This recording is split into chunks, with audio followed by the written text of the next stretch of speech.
Wajib pajak adalah pahlawan tanpa tanda jasa untuk negara. Assalamualaikum warahmatullahi wabarakatuh. Halo Sobat Ekonomi ada di seluruh Nusantara. Selamat datang lagi di Economic Eco Podcast, where inspiration meet conversation bersama Denurika di sini. Kali ini ramai banget teman-teman karena spesial hari ini kita akan menghadirkan orang-orang pajak. Wah, mengerikan sekali ya? Enggak dong, karena hari ini kita akan menghadirkan kelompok studi tax center atau perpajakan dari Fakultas Ekonomi Uniska. Hari ini mereka akan memberikan informasi kepada kita terkait dengan kegiatan-kegiatan apa aja yang dilakukan oleh kelompok studi tax center. Langsung aja, ini dia kita sambut narasumber kita kali ini, Bu Sahara dan juga Mbak Elsa. Tepuk tangan dulu.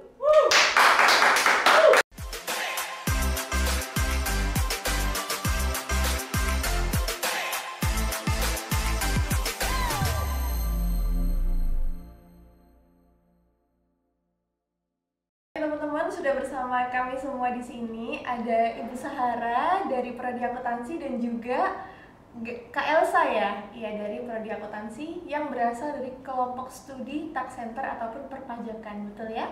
Mungkin bisa disambut dulu teman-teman yang ada di rumah. Halo. Agak deg-degan kah hari ini? Iya. Oke, nggak apa-apa teman-teman, karena hari ini kita bakal ngobrol-ngobrol seputar kelompok studi tax center ataupun perpajakan itu sendiri. Mungkin dari Ibu Sahara sebagai dosen pendamping ya Bu ya, itu bisa menjelaskan apa itu kelompok studi tax center. Terima kasih Mbak Dewi ya. Tax center teman-teman, kita semua belajar bersama. Jadi intinya di sana itu adalah tempat belajar, tempat mengasah ilmu, tempat praktek tentang perpajakan. Baik itu kita ada lomba, kemudian ada relawan pajak, pelayanan pada masyarakat, dosen maupun karyawan, seperti itu. Oh, jadi intinya kita belajar pajak begitu ya Bu. Baik. Lalu kegiatan-kegiatannya itu apa aja, Mbak Elsa bisa disebutkan? Nah, untuk kegiatan utamanya sendiri itu ada relawan pajak. Nah, relawan pajak itu seperti penyedia informasi di bidang perpajakan. Seperti kalau di sini itu kita bekerja sama dengan kantor pelayanan pajak di KPP Pratama Kediri. Di situ kita menjadi relawan pajak buat laporan SPT tahunan wajib pajak orang pribadi kayak gitu. Nah, di situ kita kayak magang ya Kak ya. Jadi untuk kurun waktunya itu 6 bulan, kurang lebih 6 bulan. Jadi kayak magang gitu. Gitu. Jadi sistemnya tuh kita sebagai mahasiswa membantu dari kantor tersebut, kantor wilayah KPP Pratama gitu. Oh iya, itu untuk bisa memberikan informasi kepada orang-orang yang wajib pajak gitu ya. Oh gitu. Jadi sistemnya kita kayak magang selama 6 bulan. Iya, kurang lebih 6 bulan kayak gitu. Oh gitu. Jadi bagaimana Mbak Elsa ini tertarik gitu untuk masuk ke dalam kelompok studi perpajakan?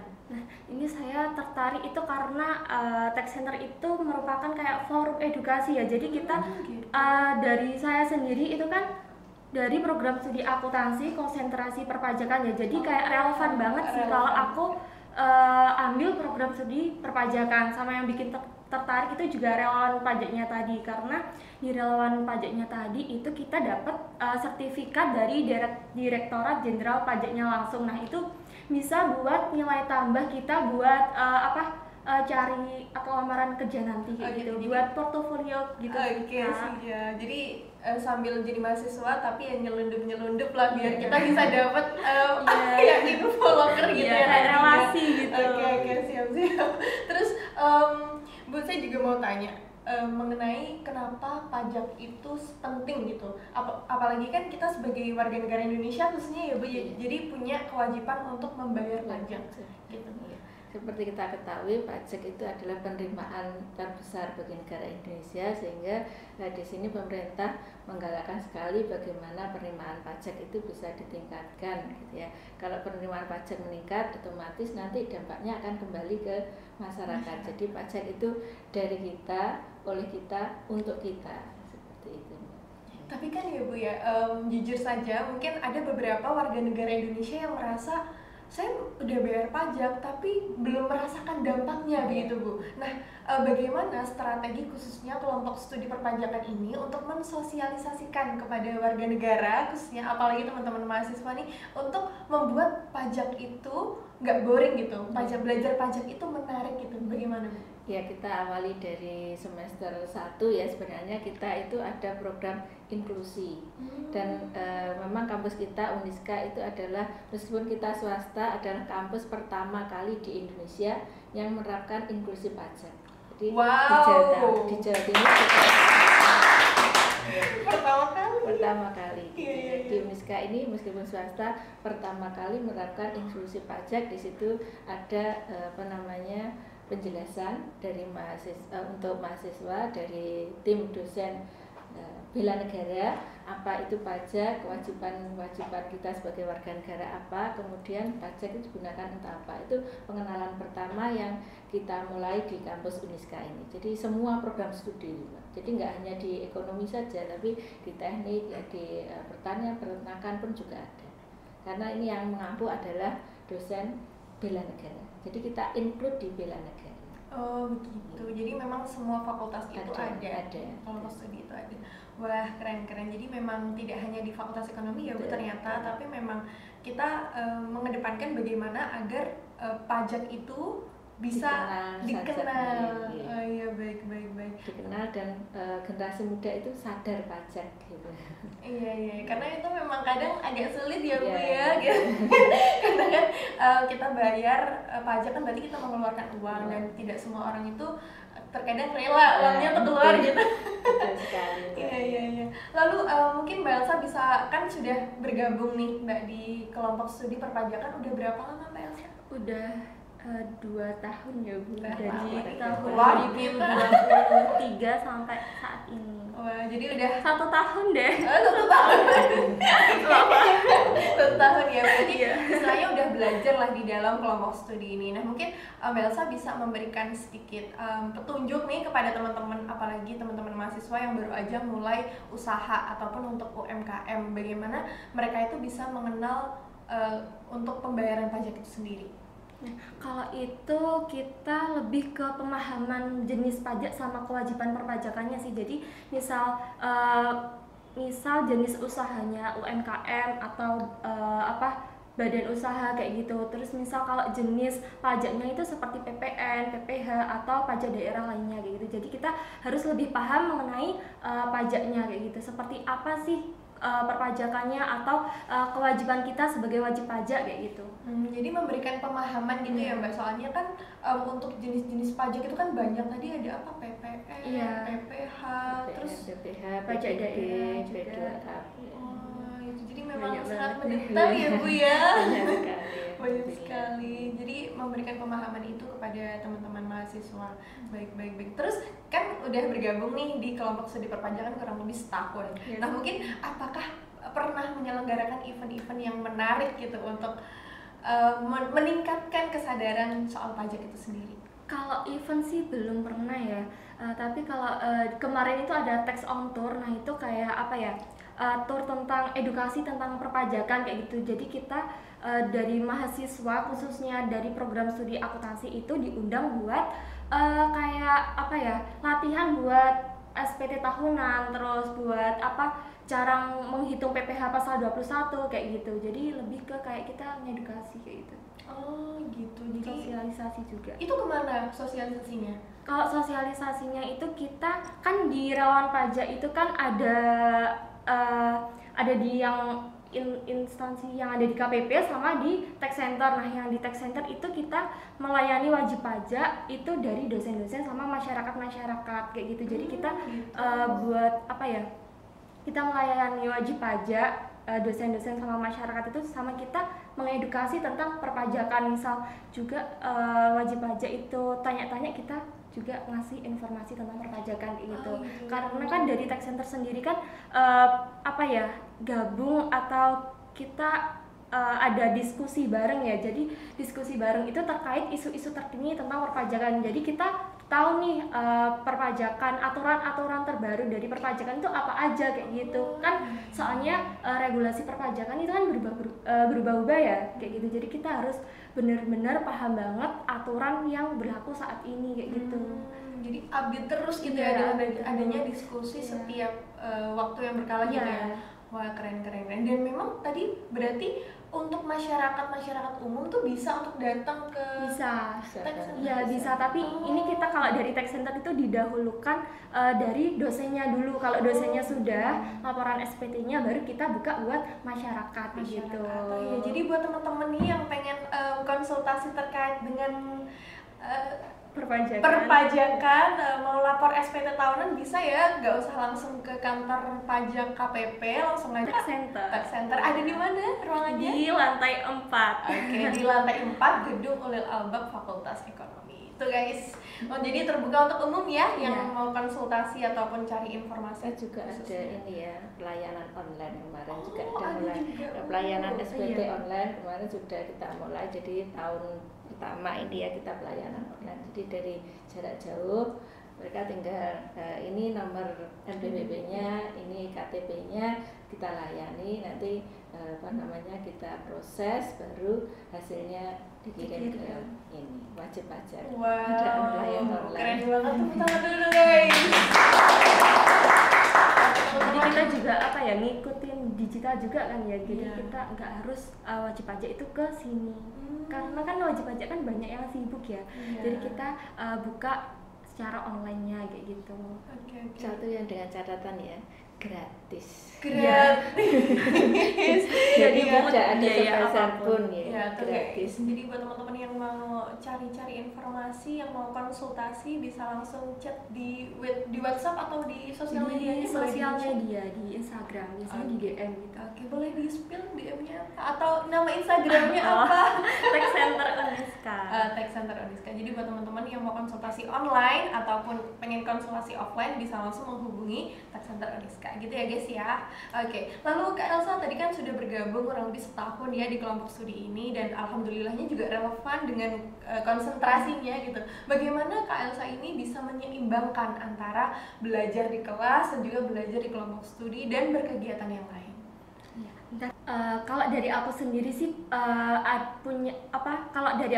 sih bikin jadwal yang fleksibel ya. Jadi aku prioritasin mana yang yang perlu diprioritasin. Misal nih belajar tentang pajak, karena kan di Tech Center juga kan kita outputnya juga ngikutin kompetisi lomba-lomba kayak gitu. Jadi kita juga kayak belajar gitu, sama kalau ada waktu luang baru seneng-seneng kayak gitu. Jadi kalau buat kayak have fun-nya dikit sih. Okay, kalau dari aku sendiri, jadi buat jadwal yang benar-benar ngebedain mana prioritas, mana yang masih belum kayak gitu. Oh gitu. Jadi mengurutkan dulu dari skala prioritasnya Iya. ya, mana yang harus didahulukan itu Iya. dinomorsatukan gitu. Jadi nanti untuk hal-hal yang bersifat prioritas ya udah dilaksanain dulu, baru nanti have fun-nya gitu. Iya, Oke, benar jadi banget. itu Kayak ya kita teman-teman. sakit-sakit dulu gitu. Ini mahasiswa ambis nih biasanya kayak gitu. Apakah benar? Enggak. Oke. Lalu Bu, saya juga mau tanya nih, kadang kan di masyarakat tuh beredar ya Bu, soal mitos-mitos soal perpajakan yang belum tentu benar gitu. Contohnya mungkin apa pajak untuk orang kaya di sini kan kayak gitu. Iya, kadang pajak untuk orang kaya, apalagi sekarang kan banyak media-media menggiring opini soal pajak yang tidak benar. Nah, mungkin bagaimana strateginya kelompok studi Tech Center ini untuk meluruskan hal itu, Bu? Kita mengadakan edukasi kayak gitu ya, dan insya Allah rilis juga semester ini kita ada kelas pajak yang nanti bisa mengedukasi. Di rencananya itu kita menghadirkan pihak KPP ke sini untuk mendampingi adik-adik mahasiswa nanti semester 3. Di semester. Jadi ada kelas pajak, membuat edukasi tentang perpajakan biar tidak ada stigma yang tidak mengenakan gitu ya. Jadi di luar ada stigma yang kurang bagus, itu kita berikan edukasi. Ini loh sebenarnya pajak itu seperti itu. Dan kita memang kemarin itu sudah ikut ini ya, pajak Go to School kayak gitu. Jadi pajak Go to School itu kita mengikuti programnya KBP atau DJP, mendatangi sekolah-sekolah untuk mengedukasi apa itu pajak, pajak digunakan untuk apa, dan apa kewajiban dari wajib pajak itu sendiri. Sehingga tidak ada tanda tanya yang tidak jelas gitu ya, ada jawaban lah insya Allah di situ.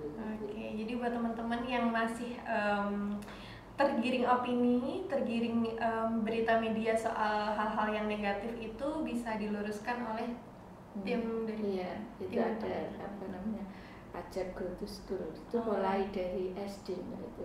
Sudah dari SD ya Bu ya? Itu mengedukasi dari mulai SD, SMP, SMA. Jadi kalau universitas kita nanti ada di kampus, tapi yang dari SD, SMP, SMA mendatangi sekolah-sekolah. Gitu. Baik. Lalu Bu, apakah ada relevansi tertentu antara bagaimana kita sebagai masyarakat atau mahasiswa dan juga adanya aktivitas di kelompok studi itu sendiri, Bu? Nah, bagus sekali sebenarnya ya Mbak, dampaknya kita sebenarnya Tech Center, sebelum Tech Center ada, kita itu dimulai dari lomba dulu. Jadi Tech Center itu ada terimajinasi dari kita mengadakan lomba, kita ngikuti lomba di mana-mana itu, akhirnya alhamdulillah Indonesia kan banyak meraih juara-juara nasional gitu ya. Terus akhirnya kita ada penawaran dari DJP, kenapa Uniska tidak Tech Center aja? Terus dari ditawarin ya Bu? Iya, ditawarin dari DJP. Kebetulan kita ada di wilayah DJP Kanwil 3 Malang, gayung bersambut, kita masuk ke wilayah Tech Center, akhirnya kita berdiri Tech Center di tahun 2018. 2018 sudah terhitung 6 tahun ya Bu ya berarti ya? Alhamdulillah sudah lama ya, kita sudah kiprahnya di masyarakat seperti itu, dan alhamdulillah juga anak-anak alumni Tech Center dan alumni relawan itu sekarang sudah banyak yang jadi konsultan. Biasanya konsultan pajak tuh cuannya banyak Bu. Seperti itu. Jadi memang outputnya luar biasa ya Bu. Itu dampak ke sana, dan alhamdulillah kemarin kita dengan Mas Bagijaya dan Mbak Elsa diminta bergabung untuk pertama kalinya yang ada di Kediri dan pertama kalinya dari Uniska itu ada konsultan pajak dari Uniska nanti. Memang beda ini outputnya, langsung cuan.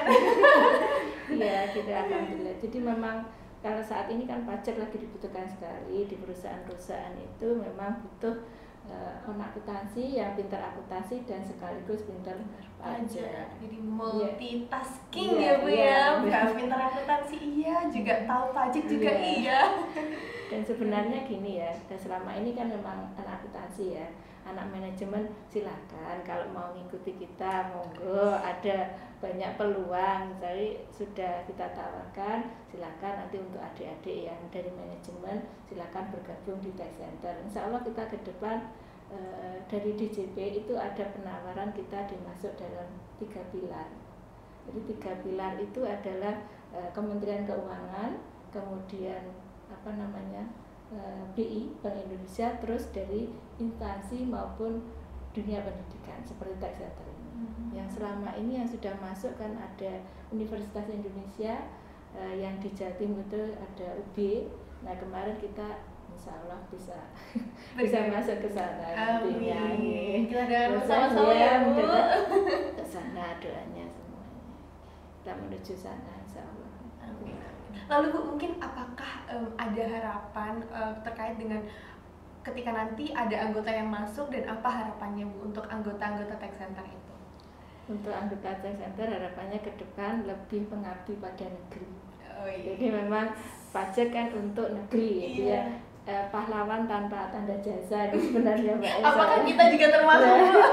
Nah kalau mau jadi monggo ke adik-adik semua mahasiswa, calon mahasiswa yang mau jadi pahlawan tanpa tanda jasa dari dunia pendidikan, silakan bergabung di Tech Center. Kan ini gini ya, programnya DJP itu ada satu bidang atau satu lembaga khusus bagian penerimaan keuangan. Jadi pajak itu nanti dipisah Mbak ya. Jadi ada pajak yang mensosialisasi ke masyarakat, yang mengumpulkan dana dan sebagainya. Ada yang khusus megang uang negara. Gitu. Jadi memang beda ya Bu? Iya, nanti ke sana di programnya pemerintah itu sudah ke sana. Nah, kita harapannya 3 pilar ini salah satunya nanti yang megang keuangannya negara ini. Semoga nanti adik-adik kita ada yang masuk ke sana. Amin. Tapi kalau Mbak Elsa sendiri mungkin ada teman-teman yang pengen cuan juga, pengen bergabung juga di kelompok studi Tech Center tuh gimana Mbak? Caranya buat bergabung? Caranya kalau dari kemarin itu kalau Tech Center itu gini ya, include sama relawan pajak. Jadi pendaftarannya itu include ke relawan pajak. Jadi kalau daftar relawan pajak nanti otomatis kita join ke Tech Center. Nah, untuk relawan pajaknya kemarin itu udah open recruitment. Nah, itu udah penutupan minggu lalu ya Bu ya. Iya. Nah, itu alhamdulillah hampir 40-an orang itu daftar. Terus itu kan diseleksi dari Tech Center dulu ya. Terus baru nanti diseleksi lagi ke DCP. Jadi diseleksinya langsung ke pusat kayak gitu. Jadi ada tesnya juga buat ke relawan pajaknya kayak gitu. Gitu. Jadi tapi kalau misalkan teman-teman mahasiswa nih, apalagi ini kan musimnya maba ya, kalau misalkan mau gabung di Tech Center tanpa menunggu ada rekrutmen dari relawan pajak itu apakah bisa? Boleh sih, karena di program program dari Tech Center sendiri itu juga ada yang namanya sharing session ya, atau bedah materi. Jadi itu sharing session itu kayak kita belajar bareng nih sebelum UTS sama sebelum UA. Jadi para mahasiswa juga bisa nih gabung buat belajar bareng kayak gitu. Gitu ya, Juga teman-teman. langsung gabung aja nggak apa-apa kayak gitu. Atau nanti menghubungi, kalau misalkan mau tanya-tanya bisa menghubungi di Instagramnya Tech Center ya. Iya, boleh. Oke, jadi dan terima kasih Ibu Sahara, terima kasih Mbak Elsa yang sudah memberikan informasi terkait dengan kelompok studi perpajakan, dan ternyata memang kita bisa disebut pahlawan tanpa tanda jasa karena membayar pajak ya. Itu pengetahuan baru Bu buat saya khususnya. Jadi ternyata memang dampak dari membayar pajak itu luar biasa, dan semoga nantinya kepercayaan masyarakat khususnya terhadap pemerintah itu jauh bisa meningkat gitu ya Bu ya. Rasanya ke sana. Amin. Dan semoga nanti apa yang diharapkan dari pembayaran pajak itu bisa terrealisasi dengan baik. Amin. Dan terima kasih. Sebenarnya nggak sudah terrealisasi Mbak, tetapi sudah melampaui target. Sudah Dan, melampaui target. Penerimaan pajak terutama di KPP Pratama Kediri, kemudian di DJP Kanwil 3 itu sudah melampaui targetnya. Oke, Sudah di atas 100%. Jadi memang penerimaannya. Informasi itu berarti sudah tersebar dengan baik ya Bu ya. Sudah. Dampaknya ke sana juga. Oke, alhamdulillah. Jadi semoga harapannya nanti bisa membangun negeri dengan baik juga. Terima kasih Bu Sahara, terima kasih Mbak Elsa yang sudah memberikan informasi terkait dengan perpajakan khususnya. Jadi buat teman-teman yang pengen gabung, pengen belajar, pengen ikut sharing sessionnya perpajakan, pengen belajar soal perpajakan ya, bisa bergabung di kelompok studi Tech Center. Sekali lagi terima kasih, dan teman-teman jangan lupa untuk nonton di Economic Eco Podcast di episode selanjutnya, karena kita akan menghadirkan narasumber yang spesial lainnya. Terima kasih dan wassalamualaikum warahmatullahi wabarakatuh. Waalaikumsalam.